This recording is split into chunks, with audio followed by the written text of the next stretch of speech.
किस तरह बच्चे मारे जा रहे हैं, किस तरह औरतें मारी जा रही है, जिस तरह सिविलियन पे हमले हो रहे हैं। ये जंग नहीं है, ये नरसंहार है, ये जेनोसाइड है। वेस्टर्न ममालिक जो है इस पूरे मामले के अंदर उनका जो रोल है वो बहुत ही घिनौना रोल है। वो उसको सपोर्ट कर रहे हैं नरसंहार को, और वो हथियार भी दे रहे हैं, वो उनका मॉरल सपोर्ट भी है इसराइल के साथ में। तो ये रवैया बहुत ख़राब है। कोई भी देश अपनी स्वतंत्रता की लड़ाई लड़ता है तो वो टेररिस्ट कहाँ से हो जाता है। हमने भी लड़ाई लड़ी यहाँ पे ना अंग्रेज़ों के खिलाफ में। तो जिन लोगों ने लड़ाई लड़ी, हमारे जंग आज़ादी में जितने लोग शहीद हुए वो सब आतंकवादी थे क्या? इसी तरह हमास भी एक आतंकवादी संगठन नहीं है, वो अपने देश को बचाने की लड़ाई लड़ रहा है। वो जालिम है, वो बर्बर है। जो भी जुल्म का साथ देगा वो जालिम होगा, जो भी आतंकवाद का साथ देगा वो आतंकवादी होगा। पब्लिकली कुछ कहें, अंदर कुछ करें, ये नहीं चलेगा। जो आपका स्टैंड है ऑफिशियल, वही स्टैंड को आपको आगे आना चाहिए। फिलिस्तीन और इजराइल का लगातार मामला चल रहा है। आज 40वां दिन है और अब तक कई हजार लोगों की हत्या की जा चुकी है। लेकिन हमारे देश के जो हज़ारों लाखों मुसलमान हैं, वे लोग अभी भी फिलिस्तीन के साथ खड़े हैं। मेरे साथ है वेलफेयर पार्टी ऑफ इंडिया के राष्ट्रीय अध्यक्ष डॉक्टर यस किवार इलियास। कैसे देखते हैं डॉक्टर साहब पूरे मामले को? देखिए, इस पूरे मामले में जो कुछ वहाँ जुल्म हो रहा है वो तो हमारे सामने है। हम रोज़ाना वीडियोस देख रहे हैं, जो चीज़ें सामने आ रही हैं।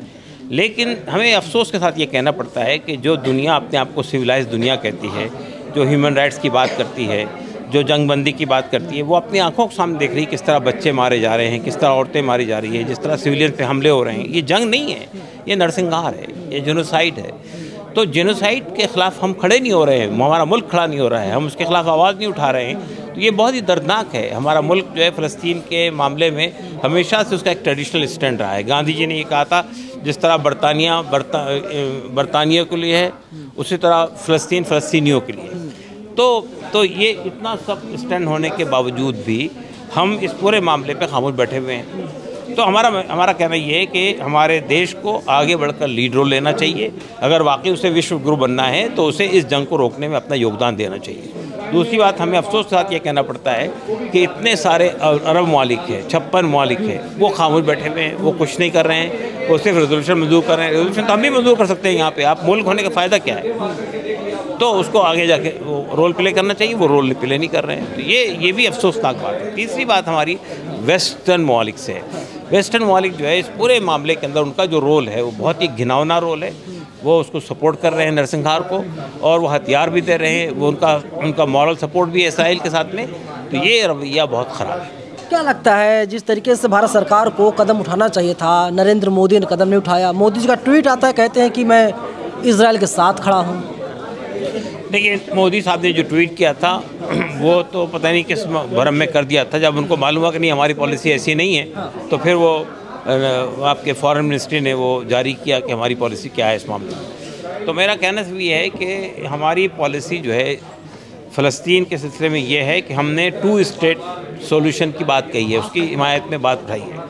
तो हमें समझ में आता है कि हमें अपनी पॉलिसी पे स्टिक करना चाहिए। जो कुछ वहाँ पे इसराइल कर रहा है उसको हमने कंडेम करना चाहिए, ऑफिशियली कंडेम करना चाहिए। और दूसरी बात ये कि हमें आवाज़ उठानी चाहिए कि वहाँ से विड्रॉल होना चाहिए तमाम फ़ौजों का, सीज़ फायर होनी चाहिए। और जो ओस्लो माहदे में 2 स्टेट की बात हुई थी, उस 2 स्टेट को इंश्योर करने की कोशिश करनी चाहिए। हमास को लेकर बड़ा विवाद है। टीवी मीडिया, जिसे तमाम लोग गोदी मीडिया कहते हैं, तो वे लोग कह रहे हैं कि हमास आतंकी संगठन है। लेकिन हमारे देश की सरकार मानने के लिए तैयार नहीं कि हमास आतंकी संगठन है। क्यों नहीं मानने को तैयार है, बताइए ना। हमास जो है, हमास आपके इल्म में होना चाहिए, 2006 में हमास ने वहाँ का इलेक्शन जीता था। उसने हुकूमत बनाई थी वहाँ पे। और दूसरी बात यह कि कोई भी देश अपनी स्वतंत्रता की लड़ाई लड़ता है तो वो टेररिस्ट कहाँ से हो जाता है। हमने भी लड़ाई लड़ी यहाँ पे ना अंग्रेज़ों के खिलाफ में। तो जिन लोगों ने लड़ाई लड़ी, हमारे जंग आज़ादी में जितने लोग शहीद हुए वो सब आतंकवादी थे क्या? वो हमारे सुभाष चंद्र बोस हैं, भगत हैं, और दूसरे लोग हैं, वो सब लोग आतंकवादी कहेंगे क्या आप उनको? हम तो उनका सम्मान करते हैं। इसी तरह हमास भी एक आतंकवादी संगठन नहीं है, वो अपने देश को बचाने की लड़ाई लड़ रहा है। लेकिन टीवी मीडिया तो लगातार लोगों घरों तक पहुंच करके यही बात बता रही है। देखिए, हमारा देश का जो मीडिया है उसकी कोई हैसियत नहीं है, वो गोदी मीडिया है। वो जो है ना, वो दिन अगर है तो उसको रात कहेगा, रात है तो उसको दिन कहेगा। ये हमारी मीडिया की जो रेलेवेंस है वो ख़त्म हो गई, उसकी कोई रेलेवेंस नहीं है उसकी। देखिए, मीडिया वो होता है जो आवाम की बात कहे। जो मीडिया हुकूमत की बात हम पे थोपे, जो जुल्म की बात हम पे थोपे वो मीडिया कहाँ से हो गया? आप बताइए, ये इस पे कोई दो राय है कि फ़लस्तीन में जो कुछ हो रहा है पिछले 1 महीने से वो जिनोसाइड है, वो नरसंहार है? इस पे अब कोई दो राय नहीं रही है। उस पर भी अगर आप उसका साथ दे रहे हैं इसराइल का, तो इसका मतलब क्या है? आप जुल्म का साथ दे रहे हैं, आप जो है बर्बरता का साथ दे रहे हैं, आप जो है बच्चों को मारे जाने का साथ दे रहे हैं, आप हॉस्पिटल पे हमले का साथ दे रहे हैं, आप जो है वो बच्चियों औरतों के साथ जो कुछ हो रहा है उसका साथ दे रहे हैं। तो ये गोदी मीडिया जो है उसको अपनी अगर साख बचानी है तो उसे अपने रवैये को बदल देना चाहिए। अच्छा, आपको क्या लगता है सर, इसमें क्या फ़ायदा? चलिए, अगर भारत सरकार का पक्ष टीवी मीडिया लेती है, समझ में आता है कि एडवर्टीजमेंट मिलता है, तमाम चीज़ें हैं, तमाम फैसिलिटीज़ मिलती हैं, लेकिन इसमें इजराइल के साथ हमारे देश की मीडिया खड़ी है और इसकी हिम्मत नहीं थी कि लोग फ़िलिस्तीन जाकर रिपोर्टिंग करें। वहाँ से इजराइल में थे, वहाँ पर एक होटल में रह करके ड्रामा कर रहे थे। देखिए, पहली बात तो ये है कि अगर हम ये कह सकते हैं कि गोदी मीडिया सरकार की बात कर रहा है तो गलत कह रहे हैं। हाँ। सरकार की बात तो ये नहीं है ना। सरकार ने तो फॉरेन मिनिस्ट्री ने अपना बयान जारी किया कि भाई हम इसराइल के साथ नहीं हैं, हम तो यहाँ पे हम तो न्यूट्रल हैं और हम वहाँ पे दो स्टेट सॉल्यूशन की बात करते हैं। तो ये तो हमारा देश का स्टैंड है। इवन मोदी गवर्नमेंट का स्टैंड यही है और मोदी गवर्नमेंट ने हमास को टेररिस्ट ऑर्गेनाइजेशन नहीं कहा है, डिक्लेयर नहीं किया है। तो गोदी मीडिया क्यों कहता है? लेकिन कैसे कह सकते हैं? नरेंद्र मोदी का पहले ट्वीट है इजराइल के साथ है, फिर विदेश मंत्रालय का बयान आता है, लेकिन जो यूएन में शांति प्रस्ताव लाया गया था, भारत ने वॉकआउट कर दिया, मत ही नहीं डाला, वोटिंग से खुद को बाहर कर लिया। यही तो मैं कह रहा हूँ, ये डबल स्टैंडर्ड जो है ना, ये 2 ज़बानें नहीं चलने वाली है। आप पब्लिकली कुछ कहें, अंदर कुछ करें, ये नहीं चलेगा। जो आपका स्टैंड है ऑफिशियल, वही स्टैंड को आपको आगे आना चाहिए। देश जो देख रहे हैं हमें, हज़ारों लाखों लोग, उनसे क्या कहेंगे? देश के मुसलमान बड़े असमंजस की स्थिति में है, बहुत सस्पेंस की जो दीवार है लगातार वो मोटी और चौड़ी होती जा रही है।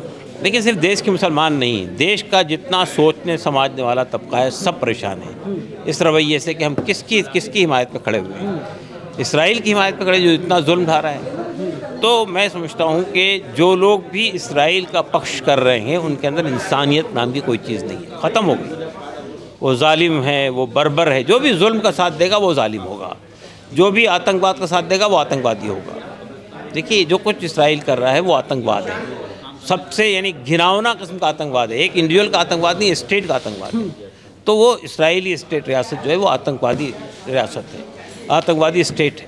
टीवी वाले सुबह चला रहे हैं कि जो अल-शिफा अस्पताल है वहाँ पर इजराइल की सेना घुस गई है, वहाँ पर मार रही, वहाँ पर तमाम आतंकी छिपे हुए हैं, ऐसा दावा है इन लोगों का। बताइए ना, हॉस्पिटल में कब्जा आपने कर लिया, कितने आतंकवादी आपने दिखाए अब तक के कि ये आतंकवादी थे जिनको हमने मारा है? आप तो सिविलियंस को मारा, पेशेंट्स को मारा, डॉक्टर्स को मारा, यही तो नज़र आ रहा है ना वहाँ पे। हो सकता है जो किन्नर हैं, महिलाएं हैं, बच्चे हैं, जिन्हें आप इनोसेंट बता रहे हैं, वही गुनाहगार हों। हाँ, तो आप कह रहे हैं छोटे छोटे बच्चे जो हैं वो उसके खिलाफ लड़ रहे हैं और उसी से इसराइल इतना बड़ा देश है, वो उससे इतना भयभीत है उनसे। ये तो सब बेकार की बातें हैं। इसराइल जो कुछ कर रहा है वो एक डिज़ाइन है, तयशुदा डिज़ाइन है। पब्लिक को बेवकूफ़ बनाकर पूरे वहाँ के लोगों को खदेड़ देना चाहता है, वहाँ पे कब्जा करना चाहता है। 40वां दिन आज है, फ्यूचर क्या देखते हैं इसका? बात करने वाले, हाँ, 40वां दिन आज, फ्यूचर क्या देखते हैं? फ्यूचर मैं ये देख रहा हूँ कि बिल आखिर इसराइल को पीछे हटना पड़ेगा, फ़लस्तीनियों की फतह होगी और आज नहीं तो कल नहीं तो परसों वो फ़लस्तीन की एक देश वहाँ पे स्थापित होगा। इस्लामिक कंट्री बड़े शांत हैं, सिर्फ हिजबुल्लाह हमला कर रहा है बताया जा रहा है। नहीं, कोई भी हमला नहीं कर रहा है। जो कुछ लड़ाई है वो तन्हा हमास लड़ रही है, तन्हा फ़लस्तीनी लड़ रहे हैं और वो जीतेंगे। चलिए, तो सच है कि हमारे देश की जो मीडिया है, मेनस्ट्रीम मीडिया जिसे हम लोग कहते हैं, आप लोग कहते हैं, वो अपना काम बखूबी ईमानदारी से नहीं कर रही है, बल्कि इजराइल के पक्ष में लगातार माहौल बनाने की कोशिश कर रही है। और जो भी लोग इंसानियत को मानते हैं वे लोग आज भी फ़िलिस्तीन के साथ खड़े हैं, इजराइल के खिलाफ हैं। आप लोग किसके साथ खड़े हैं? कमेंट बॉक्स में हमें ज़रूर बताइएगा।